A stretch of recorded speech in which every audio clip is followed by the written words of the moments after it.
Your Excellency, wakati mwingine President Moi alisema hii black skin is associated with poverty.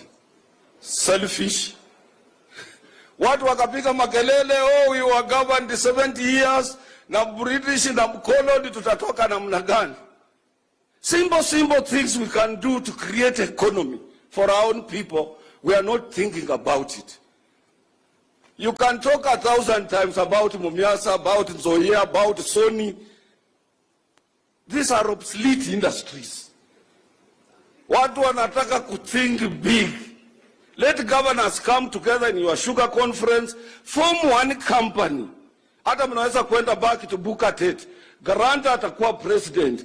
Let them come back. We have learned.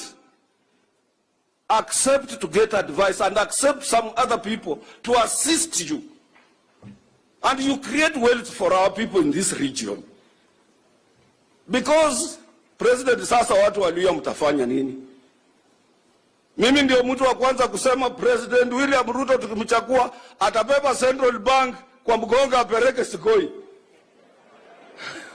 Leo hii President William Samoei Ruto amempa walui ya Central Bank.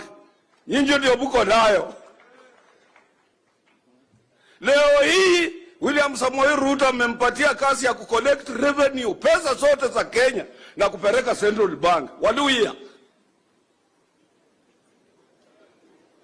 Leo hii Bima alinichagua juzi kwa panel ya kutafuta mtu wa kushtaki wa kora. Kumpelekea jina ameappoint huyo jamaa, anatoka kijana mdogo, anatoka huko Kakamega. Yeye ndiye amesimamia hiyo maneno.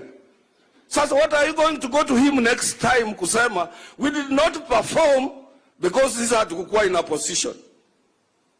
Mtaenda kwake kwa nini? Start thinking big. Akikuja hapa muwe na karatasi ya kusema we want you to grant me to grant kama grant on this ABCD. As you people, you know, I was very close to Moi, more than anybody in Western Kenya. Na nilikuwa introduced kwa President Moi na baba ya Musalia Mudavadi. Na wakati nyumba za serikali zilipokuwa zinapeanwa, akaniambia wewe unaweza angalia nyumba ya serikali huko Kakamega, Bungoma tukupatie. Kama mimi, Your Excellency, I don't want that. I want your support. Watu wajue wewe ni supporter yangu. Nitapata pesa yangu, nitanunua plot yangu.